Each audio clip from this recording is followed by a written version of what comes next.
Samsung থেকে আরেকটি mid range smartphone Samsung Galaxy M55 5G launch করার প্রস্তুতি চলছে। ডিভাইসটি ভারতের BIS সার্টিফিকেশন পেয়েছে। স্যামসাং গ্যালাক্সি থেকে আরেকটি mid range smartphone Samsung Galaxy M55 5G launch করার প্রস্তুতি চলছে। ডিভাইসটি ভারতের BIS সার্টিফিকেশনও পেয়েছে। এছাড়াও এই ডিভাইসটি বেঞ্চমার্ক সার্টিফিকেশনে উপস্থিত হয়েছে। এটি শীঘ্রই ভারতসহ অন্যান্য বাজারে আসতে চলেছে। এখন এই ফোনটি FCC সার্টিফিকেশন দেখা গেছে। এর আগেও অনেকবার ফাঁস হয়েছে এর স্পেসিফিকেশন।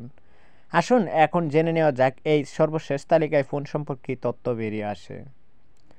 তো স্যামসাং গ্যালাক্সি M55 5G লঞ্চের তারিখ কাছাকাছি বলা যেতে পারে। অনেক সার্টিফিকেশন সাইটে ফোনটি দেখা গেছে।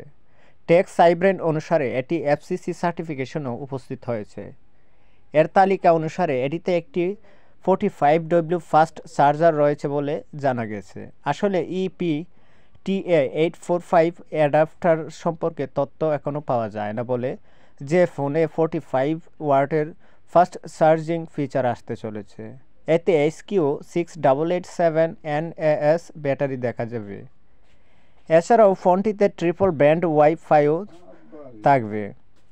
এর সংযোগের বিবরণও এখানে জানা যায়। ফোনটিতে GPS, BBS এবং গ্যালিলিও ও গ্ল্যান্সান্স ব্লুটুথ NFC LTE এবং 5G সংযোগ রয়েছে বলে জানা গেছে।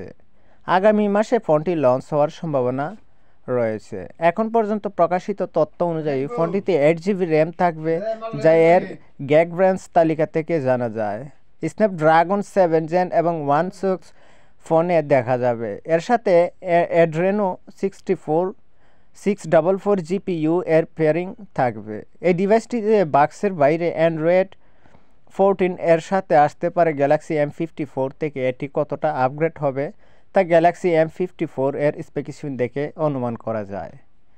তো আমরা যদি স্যামসাং গ্যালাক্সি M54 এর স্পেসিফিকেশন দেখি, ফোনটিতে একটু ডুয়াল সিম ন্যানো স্লট রয়েছে।